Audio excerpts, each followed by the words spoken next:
Hey, how's it going? In today's video, we're going to be taking a look at this 1965 Gibson J-50. So we have another 1960s Gibson acoustic here. This is a 65 J-50, and it's got the adjustable bridge, which is similar in theory to like the Tune-o-matic bridge. There were some in the later 60s Gibsons like the Dove with the big huge mustache bridge that actually did incorporate a modified Tune-o-matic bridge piece. However, this is just an adjustable bridge. It's not the best. I think that there isn't great contact with these bridges. They're usually not intonated very well, and then the angle of the saddle slot is usually not quite correct for it to play quite in tune, so for the intonation.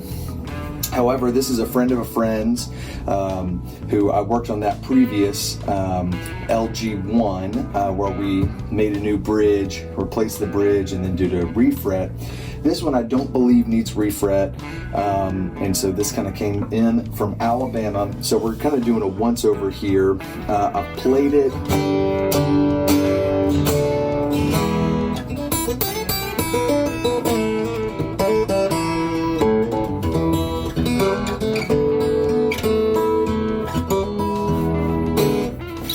And it sounds fine. It sounds fine. I think it will sound better once we get that other bridge on there.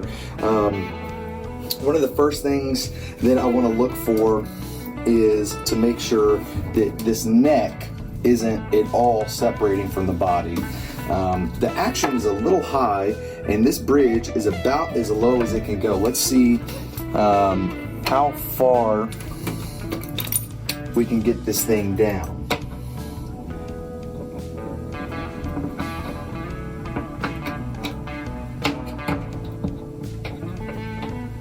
Yeah. So on the treble side, it was as low as it could go. On the bass side, it did come down a little bit. But I think that's as low as it can go. So it's decked down, which is typical. It is totally typical for this type of bridge. It's barely adjustable, honestly. It is a very small amount of adjustment that you get. So we've got a bridge that we're working on to replace this bridge with, and we're going to have a standard slot, and the angle is going to be slightly straighter than it is. So the distance between the 12th fret here and the saddle slot, and the 12th fret and the saddle slot here for the low E, this angle is a little more drastic than it needs to be, and it's also a little further forward than it needs to be. So the new bridge will be slightly back and slightly straighter compared to where this is, just so we can get that intonation correct, and then we will, for the B string of course, be able to send it back some. Your first unwound string really needs to be about the same distance as your low E. It's not always exactly the case, but that's a general rule of thumb when you're roughing out a bridge. And you can see here, there is nothing different about the B string at all, and so it's all just a kind of a straight line. It's really just this is what you get for intonation. Now he wanted me to look at the frets. We're going to be putting a pickup in this. It currently does not have a pickup, so he is going to be mailing that. I'm looking at the truss rod, which I will show this in the light here, how much thread is sticking out of this truss rod, and it's a little chewed up. So this guitar has definitely been worked on. You can also see residue of glue around the bridge, which tells me that this has been worked on. So this bridge may have been re-glued at one point. I don't know if it was actually pulled off, or if they just kind of shoved some glue in there So we're going to be taking the bridge off, putting a new bridge on. I'm looking at the frets. There's plenty of life in these frets. It does look like we have a few high ones. And interestingly, these frets down here are bigger than the frets higher on the fretboard. I don't know if that's just because they've been mushroomed down a little bit more, but they definitely look more like a medium jumbo down here. I would say the first through the 7th fret are medium jumbo, and then we get to the like typical vintage, skinnier, taller frets. But overall they're a little bigger than I expected. But there's plenty of life. I think what I'm going to quote them is we're just going to do a basic fret level on this. We don't need to replace any frets, but we've got some pretty deep divots here, and that's also going to affect ultimately, and I don't know how well you'll be able to see the action where it is. It's about as low as it can be, but we're not far off. It looks higher than it really feels. We're just over 2 30-seconds on the high E. We're just over 3 30-seconds on the low E. So, I mean, that's higher action than I really think this has to be at. But we're talking about very little difference there. We don't want to get it so low that you can't really dig into it, especially with a bigger acoustic like this. You want to be able to really dig into chords, not get so much buzzing. So what we're going to do is we're going to take the strings off. I'm going to take some photos of the fretboard, send it to the client, see what he wants to do as far as doing a fret level. And then once we get this bridge finished, we will take this one off and be gluing up the new one, and then also installing a pickup, and then this thing should be ready to go. This is going to be drawn out just a little bit. The client is not in a super rush, and I've got a few repairs coming in that are a little quicker, that need to be done quicker as well. And so this one we're going to take just a little bit of time with, also just really making the bridge. I'm going to have to do a similar thing because ultimately I would say this is a guitar similar to the I think it was a 65 LG1 that we replaced the bridge on and did a refret. This is in that area of doesn't really need a neck reset, but could benefit from a neck reset.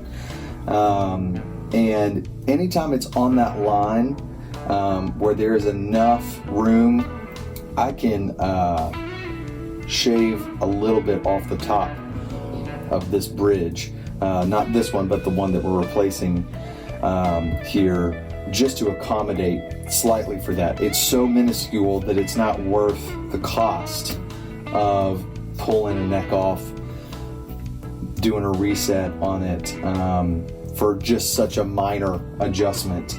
This is definitely not in the category of like I would even consider doing it. So when we make the new bridge, we're going to have to make it slightly shallower here, and just to accommodate so we can get a little bit lower action out of it. We're also going to be putting a pickup in it, so we need to know that we got to make room in that saddle slot for the pickup. So yeah, we're going to take the strings off, take some pictures of the fretboard, and go from there. Forgot to mention, we are going to be replacing the tuning machines on this as well. These are dent. Just old, well loved, well used. Time for a replacement that functions correctly.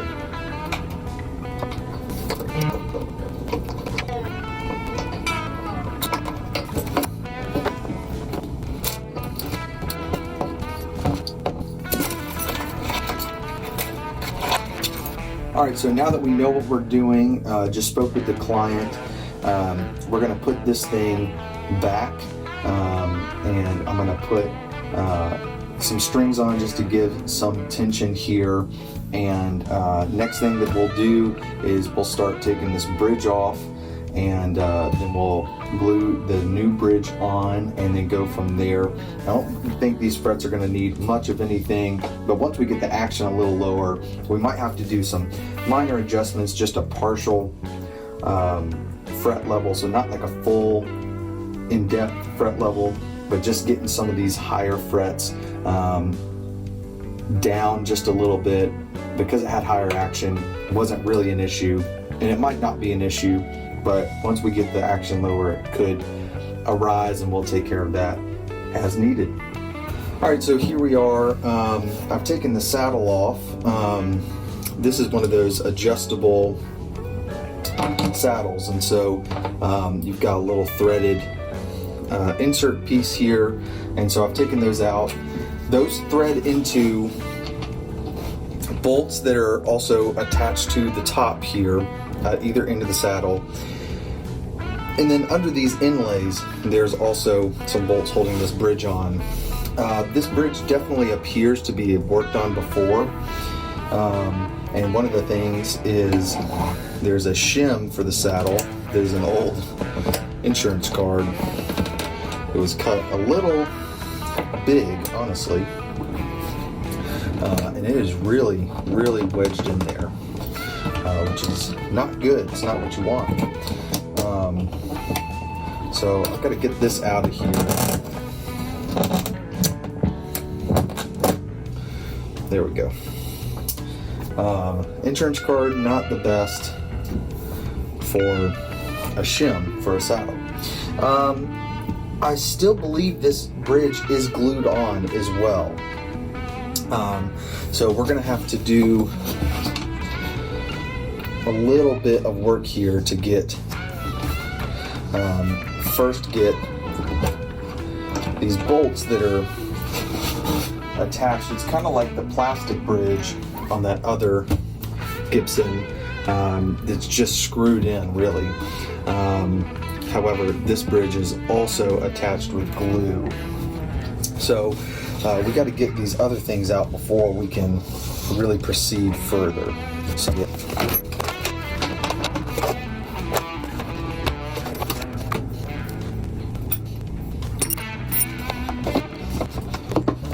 You kind of have to work around the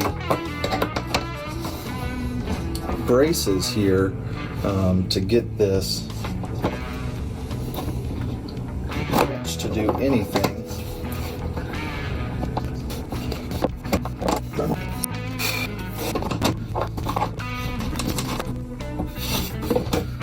Alright, so we have one nut off of here.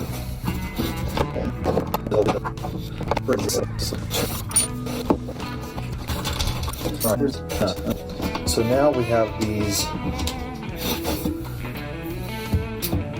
ones under the inlay there, and those are quite small. In fact, it's too small for any wrench that I have in here, I believe.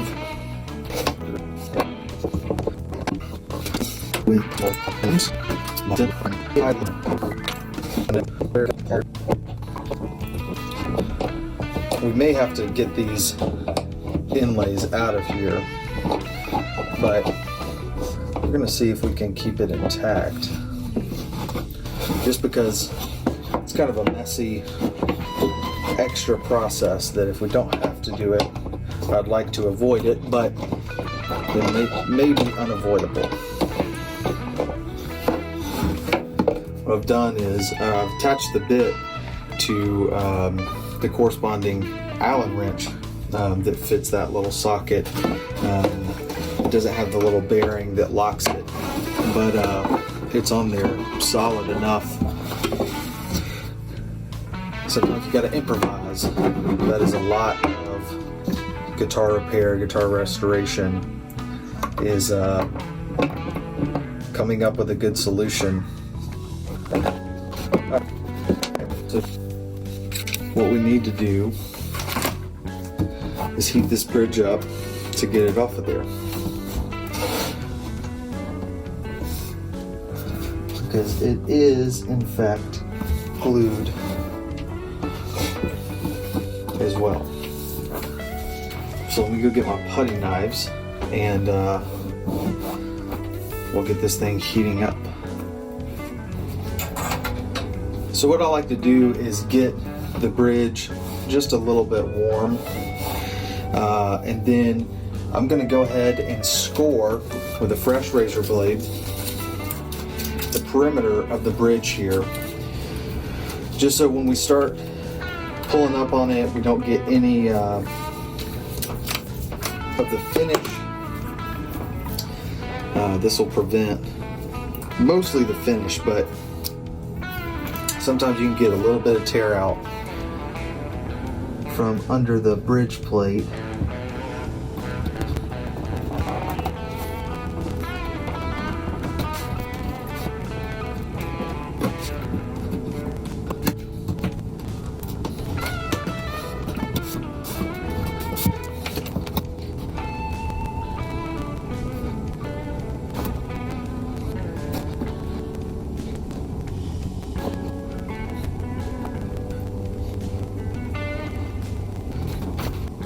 This is definitely the slow way to do it.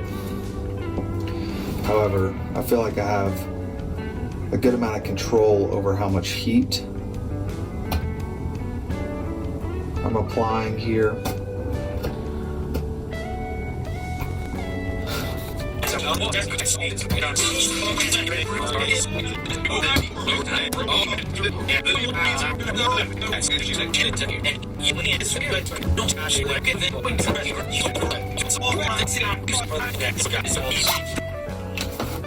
So I've been kind of slowly going here, and you can see I've kind of rubbed in some.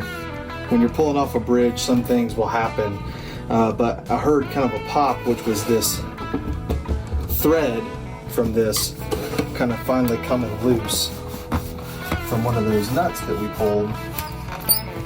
So we just want the same thing to happen on this side.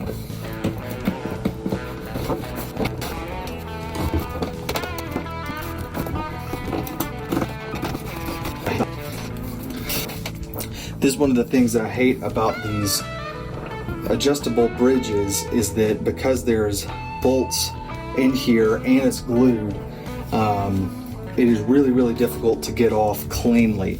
Thankfully I'm prepared to do some touch-up finish work under here where part of the wood of this was scraping. This is something that I'll definitely disclose to the owner here, but you know, I give a pretty fair warning before we take off a bridge that doesn't always come off as cleanly as you'd like it to.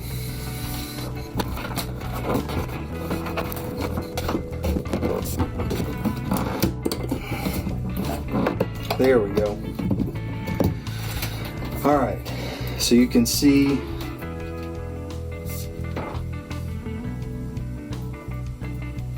we have a little bit of tear out. We'll be able to clean that up for the new bridge. But you can see we've got these threaded pins here that also get glued, and you can see on this one where the glue is kind of seeping down, the same with the adjustable portion here,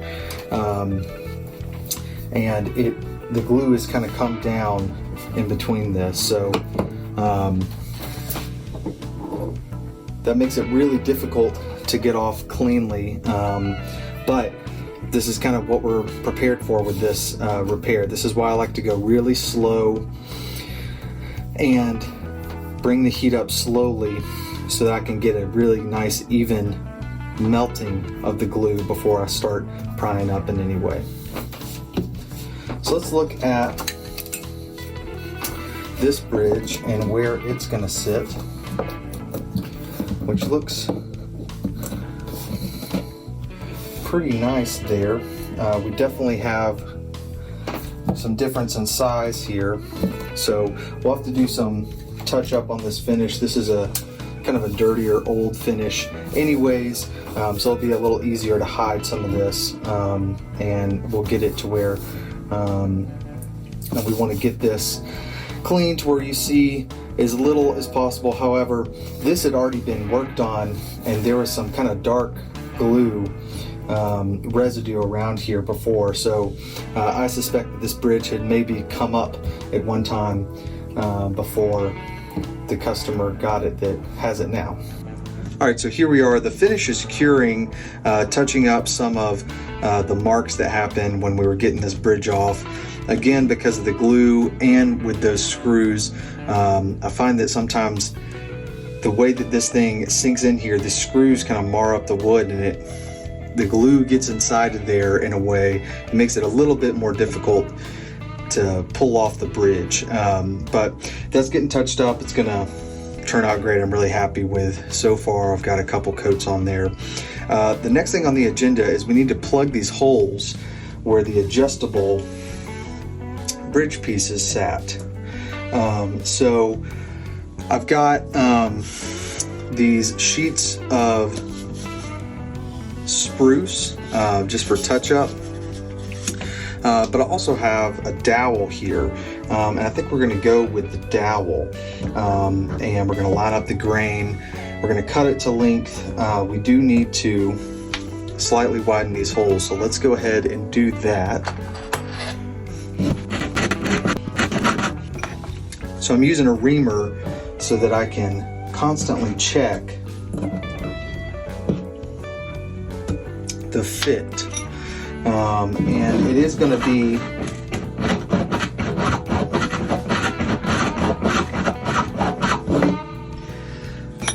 at a slight taper, so we're going to taper the dowel, get it fitted, and then we'll cut it before we glue.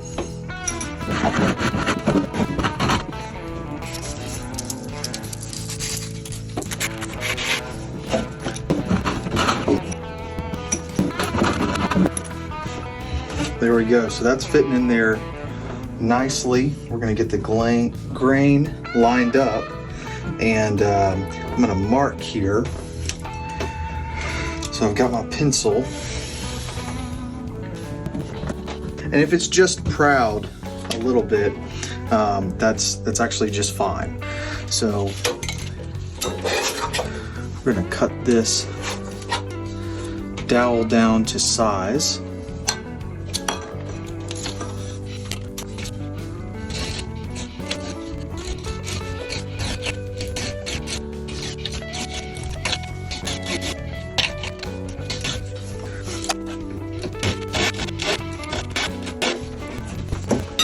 All right, now we've got to size. I'm going to sand where I've cut it, where the saw marks are.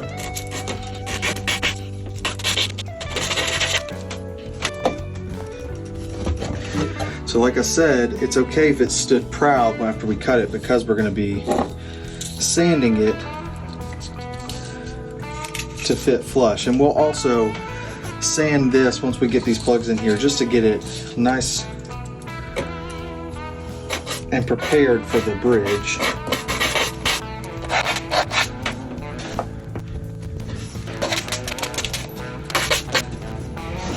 Go. Now we could go a couple ways with this. We could glue it with wood glue, or we could use super glue here, or CA glue, and that's what we're gonna do. So I'm gonna get this and get my CA glue, and we're going to prepare the piece, making sure that we get glue all the way around it.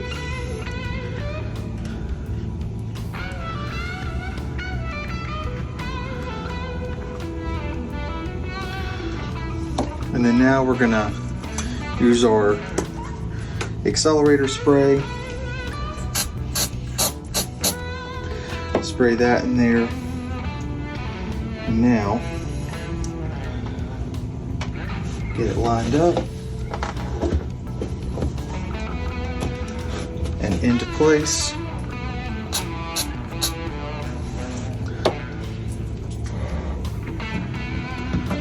All right, that's not going anywhere. So, now that we've got that one, we're going to taper, sand and taper the end of this, and then we will fit this other side.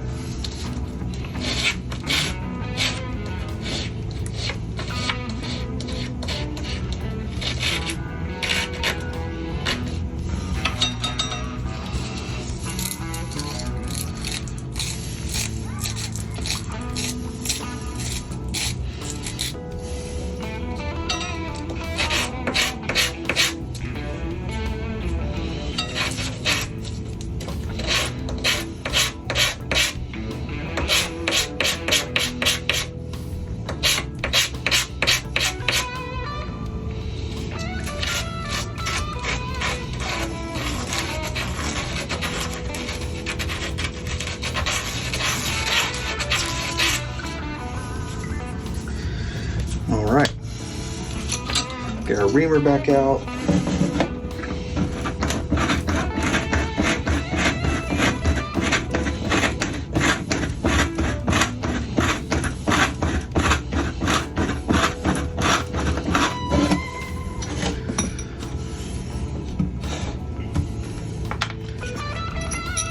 Always check. A reamer can hog away a lot of material at once.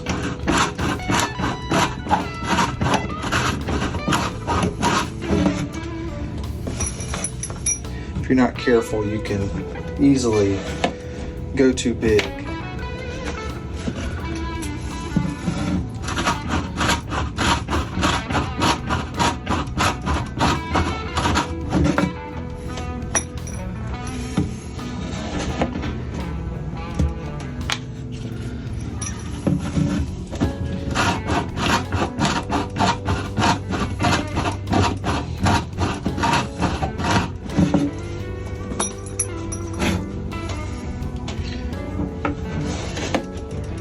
All right, that's actually a nice fit right there. So we'll do the same thing. We'll line this up,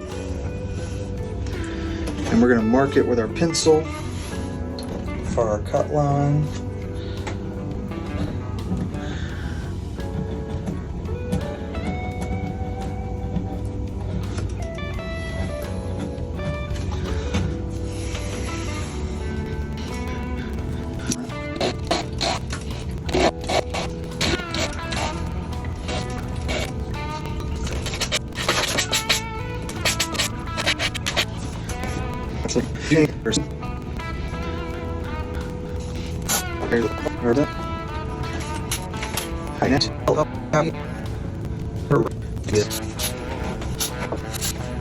All right, so now that we have that filled, what we can do is we can tape off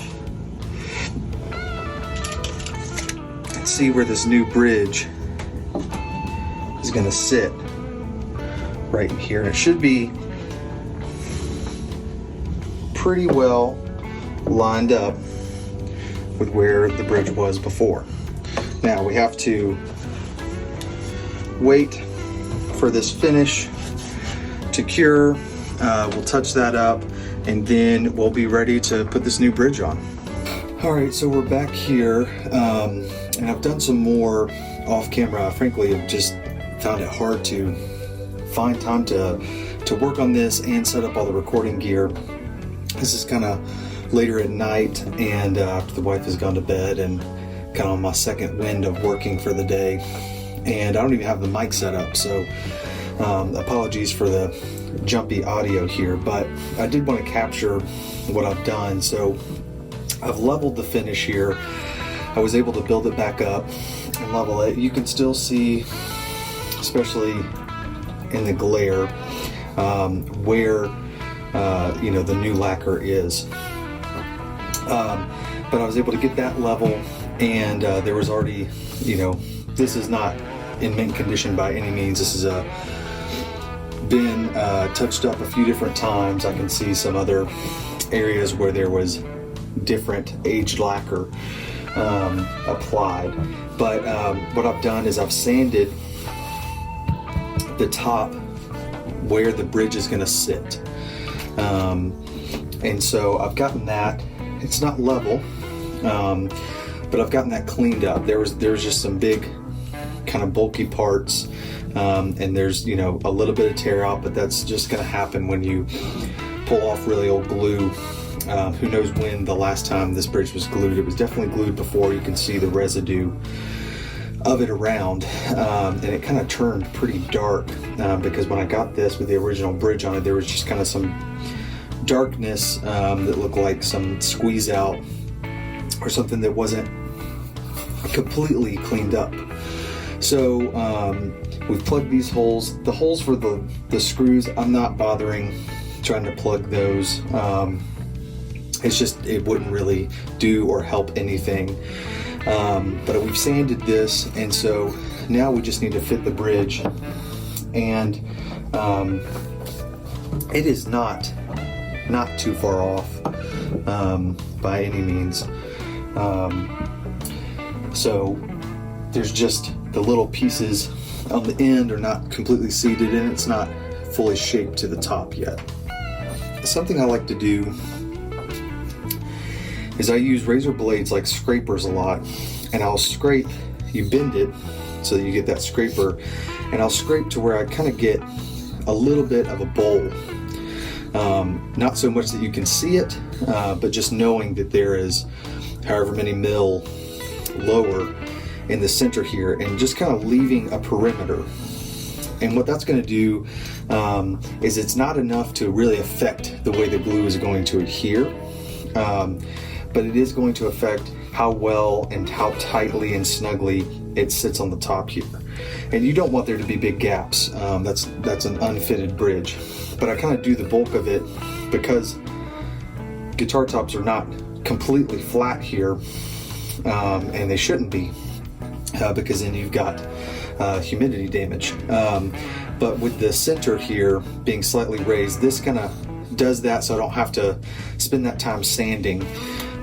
So we're just going to be sanding here and fitting this bridge to the top, just getting that perimeter to a nice shape, and then it'll eventually sit as flat as it can on this unflat surface where it's actually going to be glued up.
So you'll know that you're getting close once you get to full sanding coverage. So when you pick it up, that it's been sanding the entirety of the surface of the bridge. And like I said, I've kind of taken just barely, just paper, less than paper thin, scoop out of the middle, and you can see that the perimeter is starting to show up. So we're nearly there. Once we get pretty full coverage, I'm going to keep checking it because I still want the sides to seat really tightly against the body.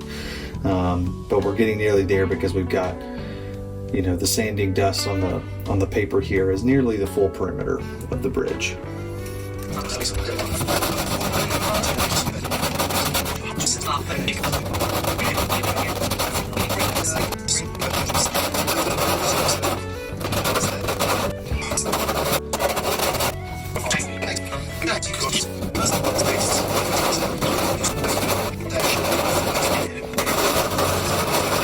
So I'm pretty happy with this now, the way that this sits on here, but I'm not 100% on how it's going to line up until I drill the holes for the bridge pins.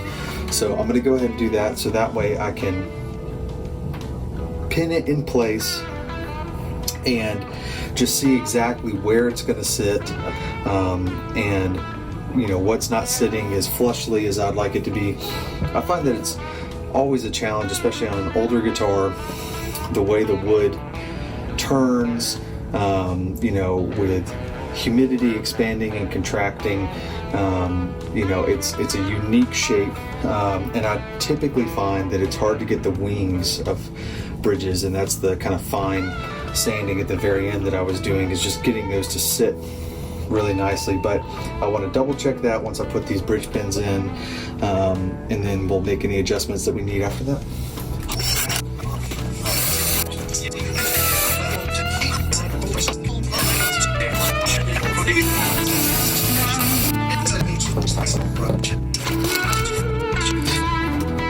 So I've just made a pretty devastating discovery.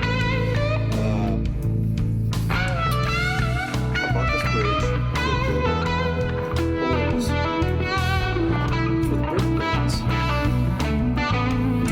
pre-drilled, and they do not line up with the factory holes here. They are not spaced correctly. So the other issue is that they force the bridge to sit quite a bit further back than I need it to. So I've got a couple options here. One option would be to get a new bridge and start over. The other option would be to fill these bridge pin holes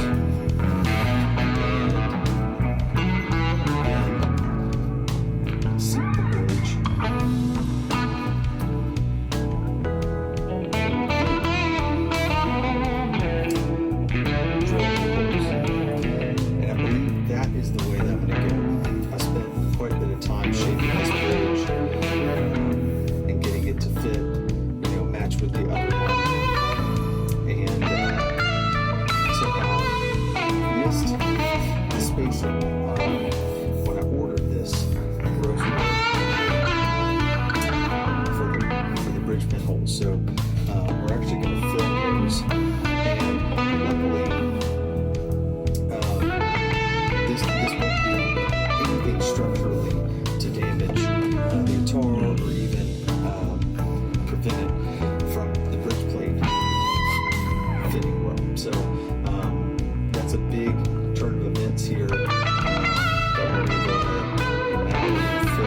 All right, I think we're gonna leave it here. I'm gonna keep sanding these down, these plugs here, and then we will come back and get prepped for a dry run for the glue up. All right, so what I've done is I've sanded this down, and then I've placed the bridge and measured it for the saddle to sit in the right spot. And then I use these really flexible thin wires, and then use them to set the exact right position for this bridge on the guitar. And so because these holes were slightly different spaced, I mean just ever so slightly, so here we are, we're gonna go ahead and use I've kind of folded some sandpaper back on itself, and we're going to mount this bridge and then drill the holes for both the high E and the low E.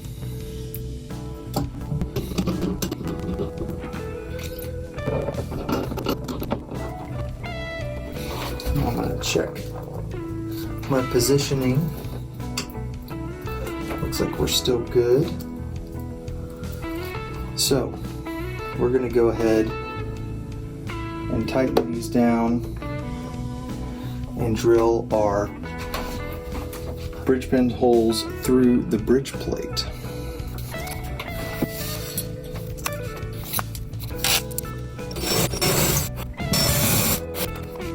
So now that we have this, we can take a couple bridge pins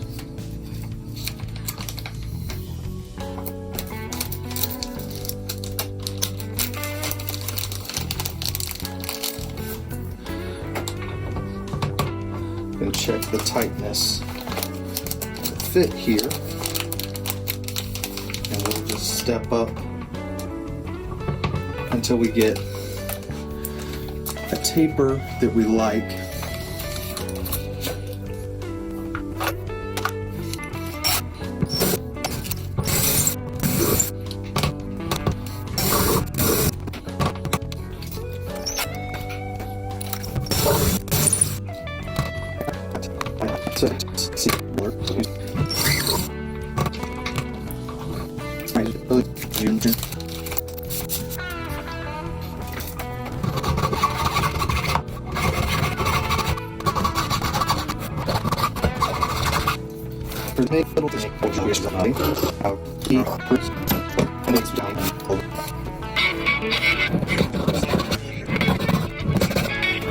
Alright, so I've now cut some old bridge pins. To length is my favorite way to pin the bridge in the right spot. And so I've used this as a way to pin the bridge. It still has a little bit of movement, a little more than I would like. But when we get that bridge gluing system on here, this big hunk of metal here, we're going to be able to really put this where it needs to go. So the next thing will be gluing this up and then letting it sit and dry and cure.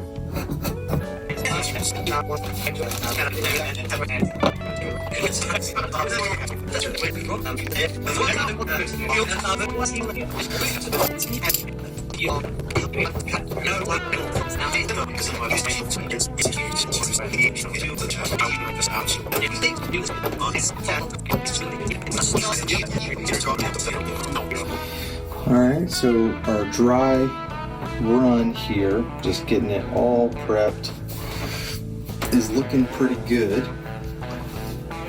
So what we're going to do is now we're going to get the glue on there, and we'll be cleaning up squeeze out and then letting this sit and cure.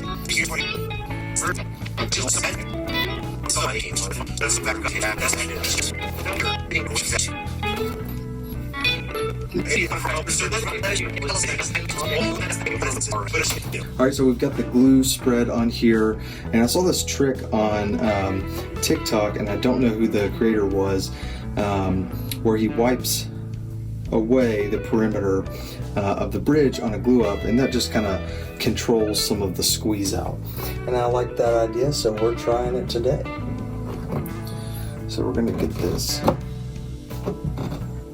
seated with those bridge pins, and we're going to get our damp paper towels so that we can start controlling this squeeze out.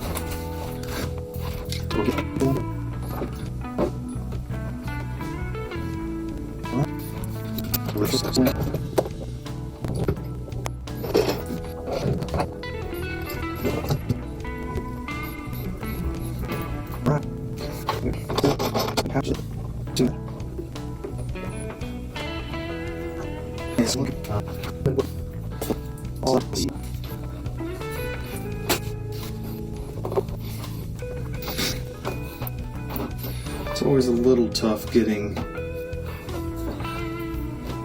in some of these nooks and crannies, but making sure that you do a really good job of cleaning up squeeze out, I feel like, is a big part of doing a bridge remove and re-glue.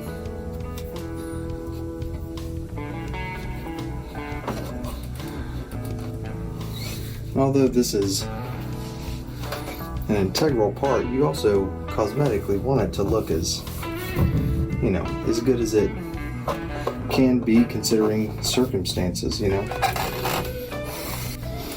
And now I'm using Type-On 2. There are more traditional ways to glue up a bridge. Hide glue, fish glue, I really like, but you know, it's just not as strong, frankly. And there's certain circumstances where I would use hide glue, but for a player like this one is, we're installing, kind of modifying a pickup to be stereo, both passive and then an active preamp with a mic.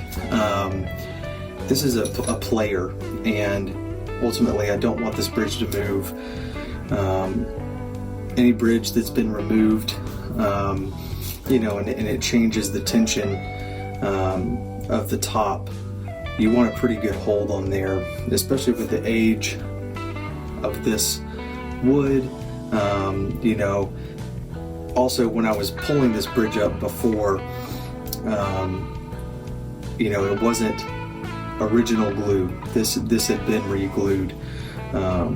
So for all those reasons, I typically use tight bond, and in some circumstances I would use hide glue or fish glue, but this is not one of them. Alright, so it's been a day, and this thing's been clamped up, so we're going to take the clamps off. We're going to see what kind of cleanup we need to do, and we've got to drill the rest of the bridge pin holes and then do our finishing touch-ups just around the bridge, and then we can start making a saddle. We've got to install this pickup here, and then we'll do a setup, and this thing will be ready to go.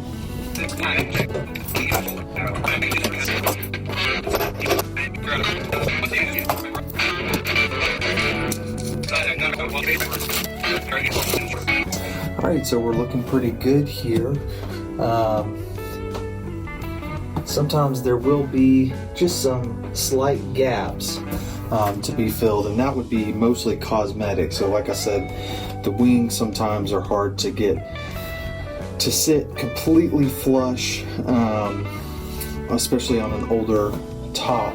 And so sometimes I will squeeze just a little bit of glue just to like solidify that. But I think we're actually looking pretty good here. There might be on this corner. That might be it. Maybe this one as well, but we're looking pretty good there.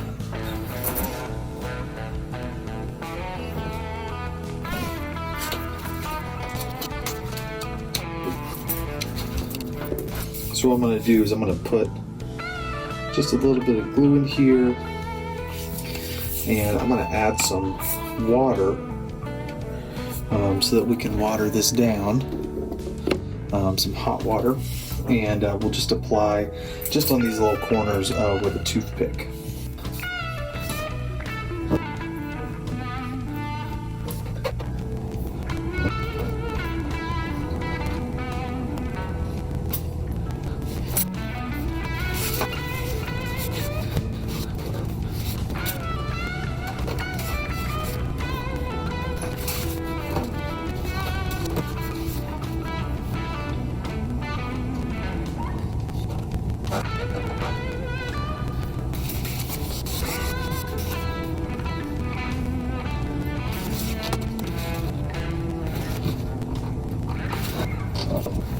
Alright, so we're going to start shaping the saddle here. The first thing we need to do is get the thickness correct, and then we'll shape the edges and then get the top radius right. There we go. It's a nice firm, snug fit, but it's not too tight, because if it binds, it's going to affect the pickup. Alright, so I did some touch-ups, some more touch-ups on the finish here, back behind the bridge, and now we're going to go back to the saddle and get that 12-inch radius put on there on the top.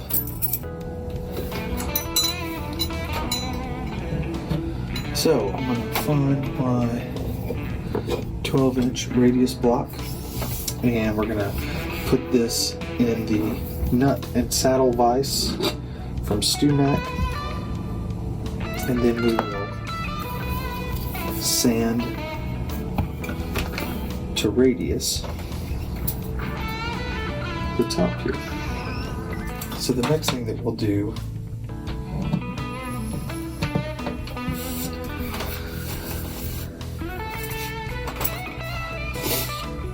is we will begin to set the intonation so we can get that set.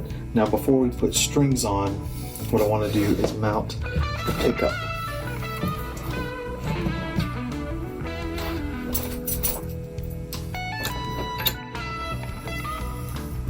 First I'm going to put the resting edge on this saddle for the strings.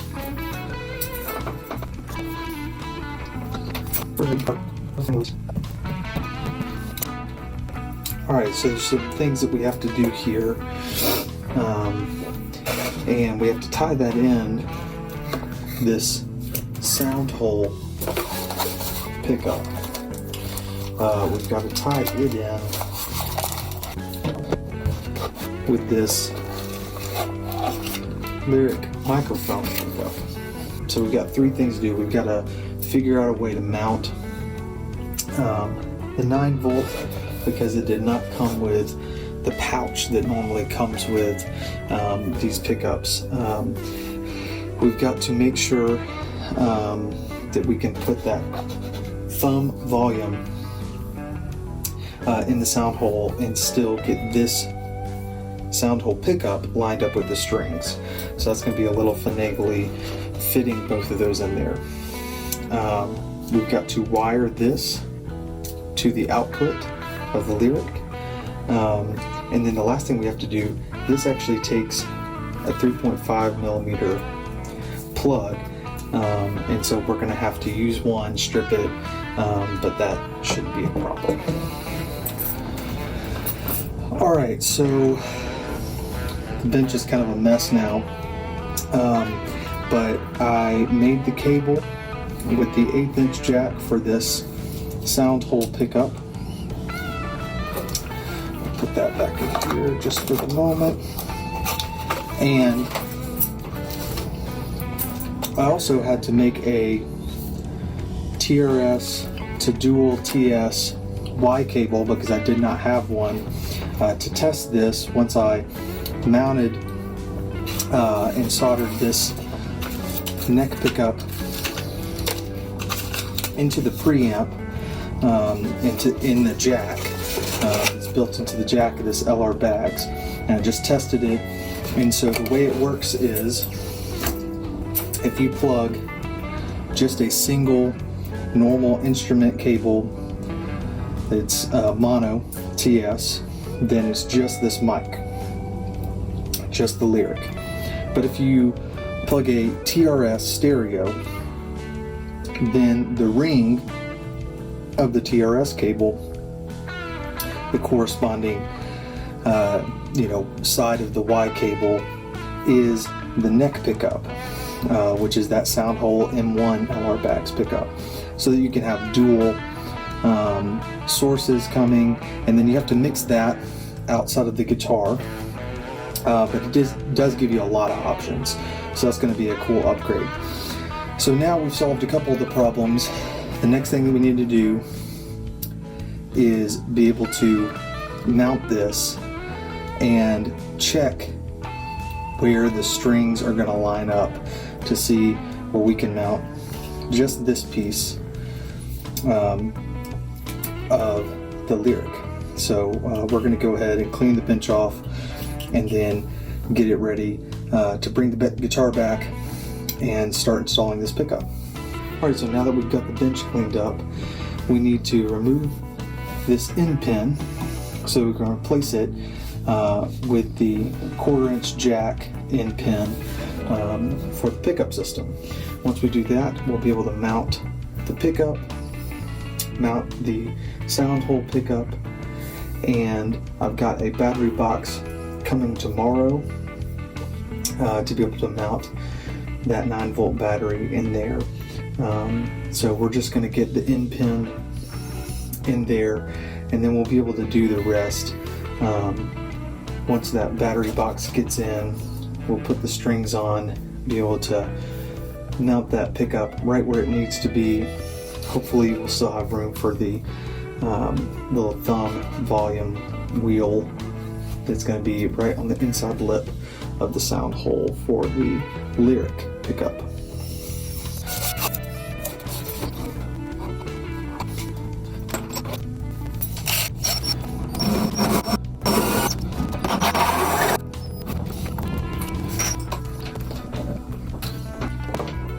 I'm backing this about as far back as it can go. I think we're going to barely just make it, because you have to have a certain amount of thread sticking out of the end of the guitar to be able to actually utilize the jack, which is the whole point.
Alright, we are nice and centered on the end of the bridge plate, so it's sitting right under this saddle, and this thing's going to sound great. I'm going to put these cable ties in here,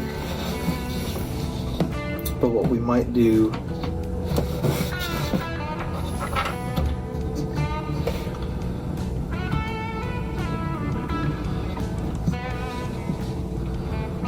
is make sure, we might wait for that, honestly,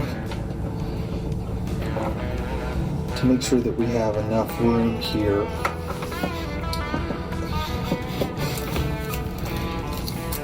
to install the thumb, volume, the neck pickup, and then we'll kind of gather all the cables inside. So, I'd say we're making good progress here. We still have to do a full setup. We still have to fit the bridge, make sure that we got good action and intonation. So we'll adjust the saddle accordingly. I kind of made our intonation marks, but those can be kind of adjusted one way or the other once we get the strings on, and so that'll be a lot of the setup there, now that we've got our saddle in the right position. So we're making really good progress here. Alright, so we're in the home stretch on this J-50. The next things that we need to do is we got to replace the tuning machines, so we can put strings on it. We can align our sound hole pickup, and then we will figure out how to mount this thumb wheel volume for the lyric side of the pickup. We've got our battery box here to install on the tail block, or I'm sorry, on the neck block, and then we'll be able to put strings on it and start doing our final setup.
Alright, so now we've got the tuning machines on, and I'm going to go ahead and string this up, and I've bought 2 packs of strings. I typically, especially when there's a specific string that the customer is wanting, I'll buy a couple packs, especially if they're not readily available, like these Kurt Mangan strings.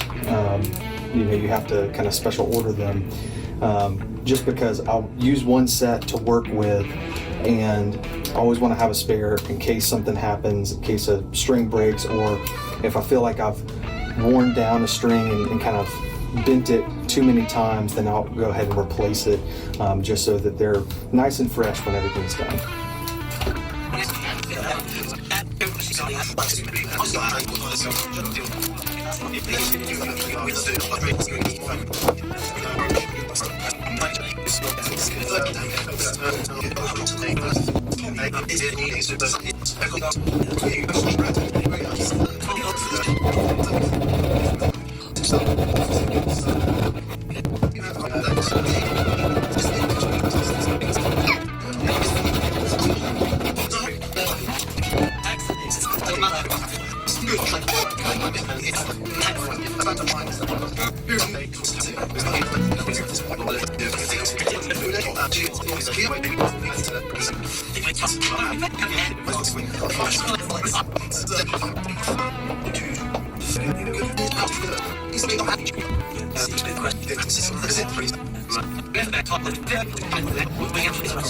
All right, so I've put both the low E and the high E on here, and what I'm going to do is I'm going to be able to just kind of rough in and see where the height on the saddle is. I'll also be able to line up and align this pickup, so we can actually just go ahead and do that and just see where we're going to have to be for the string spacing here.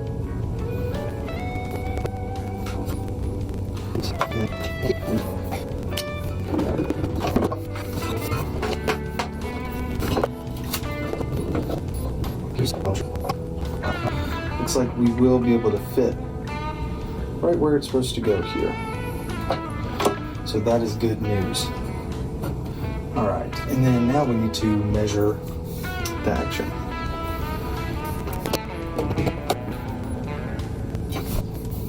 All right, so it looks like we're about 1/32 too high on the high E, and about 1, maybe 1.5 30 seconds on the low E. So I'm going to go ahead and take these strings off and just mark that saddle, and then we can go ahead and kind of rough that in.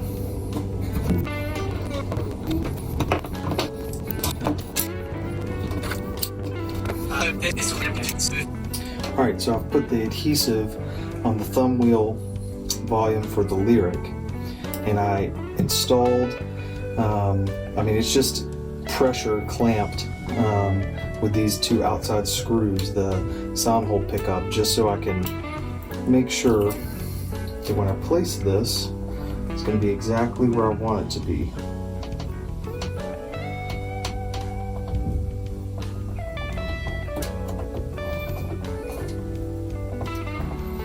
Something I really like about the LR Baggs thumb wheel system is that it doesn't have any transformers or resistors or anything sticking out. It's completely enclosed in plastic, and that way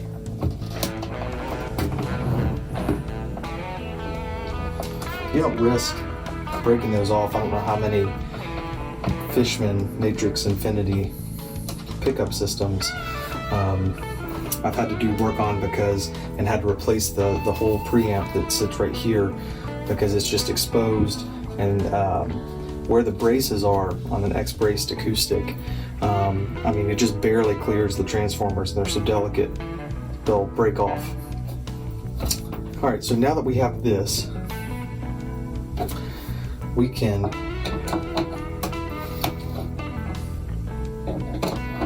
take this neck pickup out of here.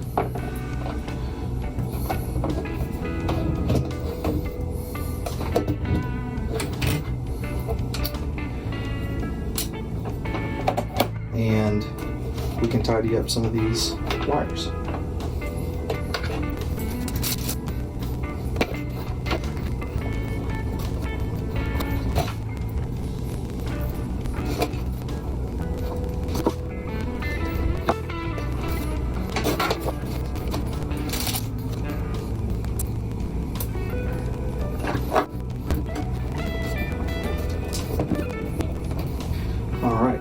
we'll wait to screw that in until we get the strings on there and make sure we get this back to aligned. Now we can put the rest of the strings on and continue on with the setup.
Alright, so I'm just going to finish this setup. I'm going to loosen the strings and condition the fretboard, polish the frets. But I just checked and the action's great. We put mediums on here, so it's going to have a little bit higher action.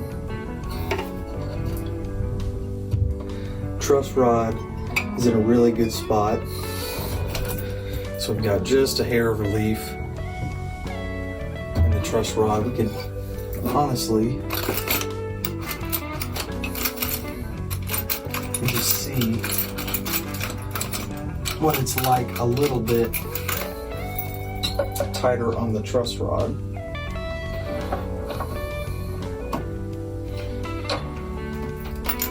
Don't have much to go on that truss rod, honestly.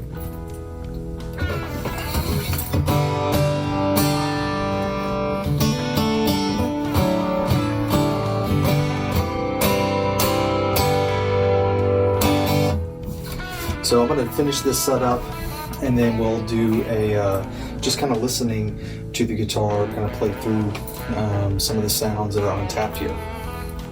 Alright, so let's recap everything that we've done to this guitar. So we replaced the bridge, we made a new saddle, we installed a LR Baggs Lyric mic pickup and preamp, and we also did kind of a custom wiring job here to where we've got a stereo pin and we can run the Lyric out of one side and this LR Baggs M1 passive sound hole pickup out of the other side. So you've got some variety there. We'll listen to some tones in a second. We also did just a full setup and then we also replaced the tuning machines. So this guitar is extremely versatile. Immediately it already sounds fuller and richer than it did before. Those adjustable bridges I think a lot of times tend to make the guitar a little more sterile, and so this kind of definitely opened it up, added some life and longevity to this guitar, and kind of gave it a rebirth. Alright, so let's listen to the different sounds that we have on tap here. Like I said before, we installed two different pickups but coming out of the same jack. We've got a stereo jack. So on one side we have the LR Baggs Lyric mic pickup with a preamp, and it actually sits on the inside of the guitar right under the saddle on the bridge plate. And then we also have this LR Baggs M1 sound hole pickup, and it's passive. So those come out of this single jack, and if you use a Y cable you can get the M1 on one side, which is the ring, using a TRS cable, and then the tip is the Lyric, which is the mic on the inside of the guitar. If you use just a single mono standard instrument cable, you will only get the Lyric. So that's kind of the compromise there a little bit, using one jack. However, it does give you some flexibility and versatility. So let's listen to just the lyric first.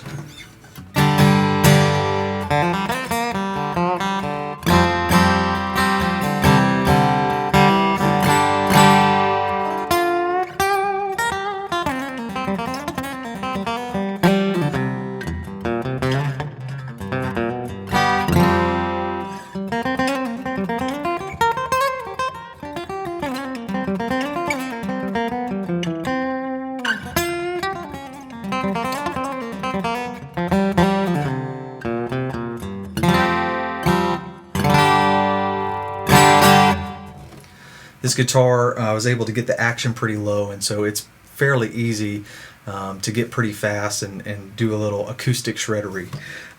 So now let's listen to just this M1 sound hole passive pickup. It does have not only kind of a magnetic pickup, but it's got somewhat of a microphone. It's just kind of a transducer that floats in there, so you capture some of the body, some of the airiness of the guitar as well.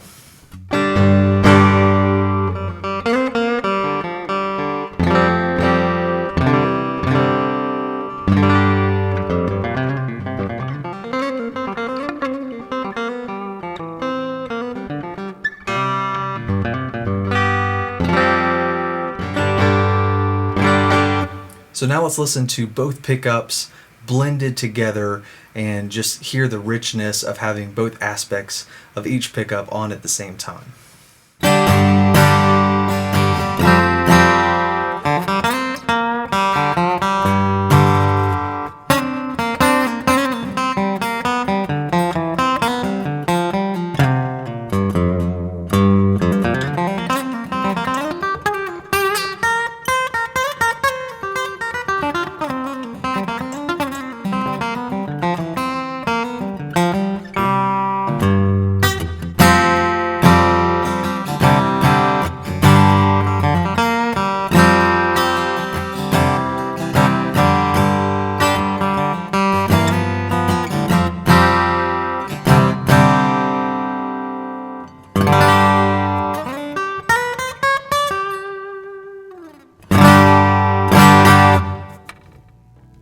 Well, I hope you enjoyed today's repair vlog video on this 1965 Gibson J-50.